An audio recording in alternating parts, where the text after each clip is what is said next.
कहते हैं नींद सुकून देती है, लेकिन जब किसी को नींद में चलने की बीमारी हो तब वही नींद सबसे बड़ा खतरा बन जाती है। ये कहानी है एक माँ की जिसे अपने आप पर कंट्रोल नहीं था और एक बेटे की जो हर रात इस डर में सोता था कि कहीं सुबह आए या ना आए। कहानी शुरू होती है नीता नाम की एक विधवा औरत से, जिसके हस्बैंड की मौत 2 साल पहले हो गई थी।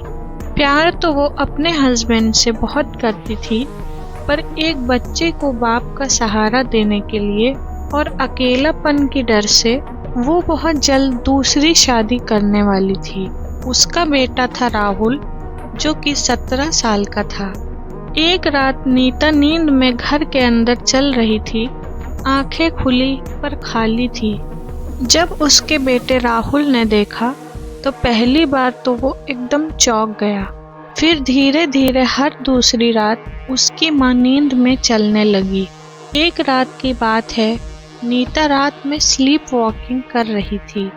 तभी पता नहीं कैसे राहुल की जैसे ही आंख खुली, उसने देखा उसकी माँ उसके कमरे में है और एक छोटा सा चाकू पकड़े खड़ी हुई है। राहुल बहुत घबरा गया। उसने तभी जोर से चिल्लाया और उसकी माँ होश में आ गई। माँ ने राहुल को बहुत समझाया कि बेटा, मैंने ये नींद में किया था। तुम तो जानते हो मुझे स्लीप वॉकिंग की बीमारी है। मैं भला तुम्हें क्यों मारने की कोशिश करूँगी। मैं तो तुमसे इतना प्यार करती हूँ, तुम मेरे बेटे हो। पर राहुल को उस दिन से एक डर बैठ गया था। वो न चाहते हुए भी इस चीज को नहीं भुला पा रहा था। राहुल को हमेशा लगता था कि कहीं एक रात उसकी माँ उसे सच में न मार दे। डोरबेल बजती है। आदित्य घर में आता है। नीता का चेहरा उसे देखकर तुरंत चमक उठता है, पर राहुल का चेहरा सख्त हो जाता है। आदित्य नीता का फियांसे है। आदित्य, नीता, शादी की डेट फिक्स कर लें क्या? राहुल तेज आवाज से। नहीं। सब चुप हो गए। राहुल माँ से कहता है, आप इससे शादी नहीं कर सकती। मुझे ये बिल्कुल पसंद नहीं है माँ। नीता तुरंत हर्ट हो जाती है और कहती है, बेटा, मैं अकेली नहीं रह सकती हूँ। हमारे खर्चे बहुत हैं और तुम्हें भी एक नए डैड की ज़रूरत है। राहुल ने बोला, मैं अपने डैड की जगह इस आदमी को तो कभी नहीं दूंगा और न ही आपको इससे शादी करने दूंगा। राहुल को लगता था कि अब उसकी माँ सिर्फ उसकी ही नहीं है, अपने प्यार की भी हो चुकी है। शायद यही वो रीज़न था कि उसे अपने ही माँ से रात में डर लगने लगा था। अब आती है वो खौफनाक रात जिससे राहुल को हमेशा से डर था। वो नींद में नहीं था, आंखें खुली थी और चेहरे पे पसीना था। अचानक धीरे से दरवाज़ा खुलता है। वहाँ पर नीता खड़ी थी, आंखें खाली थी। राहुल कांपते हुए कहता है, माँ। कोई जवाब नहीं। नीता धीरे धीरे आगे बढ़ती है। तभी एक आवाज़ आती है राहुल के चीखने की, और फिर काली सन्नाटी रात। अगली सुबह भीड़ इकट्ठा होती है। नीता जोर जोर से मेरा बेटा कहकर रो रही थी। पुलिस, भीड़ और एम्बुलेंस। नीता रोते हुए कहती है, मैंने कुछ नहीं किया, मैं तो सो रही थी और ये सब मुझसे नींद में हुआ है। मैं भला अपने ही बेटे को क्यों मारूंगी। मैं उससे बहुत प्यार करती थी। पर लोग तरह तरह की बातें बनाने लगे।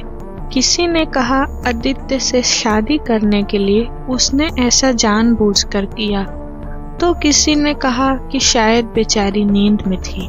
पर सच क्या था वो तो सिर्फ नीता के अलावा कोई नहीं जान सकता था इस दुनिया में। अगले दिन कोर्ट में नीता हाजिर होती है। लॉयर, ये औरत स्लीप वॉकिंग की पेशेंट है। जज, क्या आपके पास कोई सबूत है इस चीज़ का? नीता, हाँ, मेरे पास ये डॉक्टर हैं जिनसे मैं स्लीप वॉकिंग का इलाज कराती थी।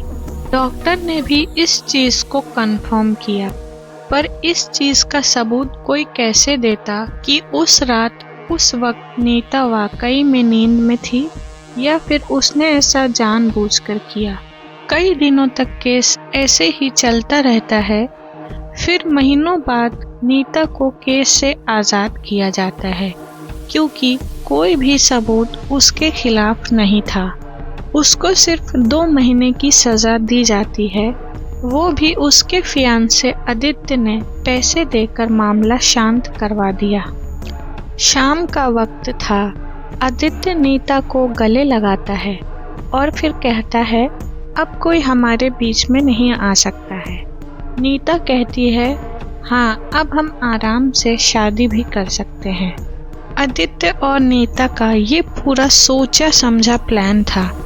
नीता जानती थी कि राहुल अपने जीते जी नीता को कभी आदित्य से शादी करने नहीं देता, इसलिए उसने ये प्लान किया था और उसमें उसकी इस बीमारी ने ऐसा साथ दिया कि पीछे कोई सबूत भी नहीं था और वो बीमारी थी स्लीप वॉकिंग की। फिर नीता आदित्य से कहती है, मैं एक माँ जरूर हूँ पर एक औरत भी हूँ। कभी कभी सबसे खतरनाक जुर्म प्यार के नाम पर किए जाते हैं।